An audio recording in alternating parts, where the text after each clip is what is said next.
cái đi nhâm miệng thì bắt bấy vậy vì tôi sắp ai không phải mình men chia tôi sắp chói vào để vào trận mới đi chơi chủ ấy nhom lại đi bằng nuôi hai thằng buôn để tia và tay chồng rai ấy băng à máy đi mơ là khơi cha này đang nhom nó bị sót cái con quạt vai lần tay với tay chia bệnh mọc thoát vào điểm khốp trong trận tình cảm thấy dẫn tay gái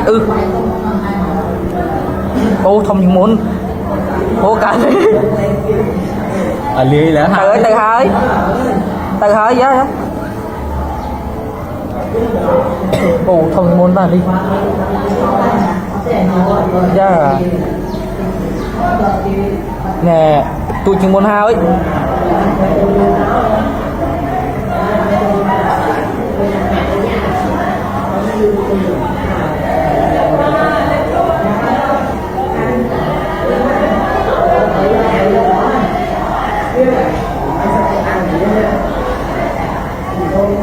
bà mới thôi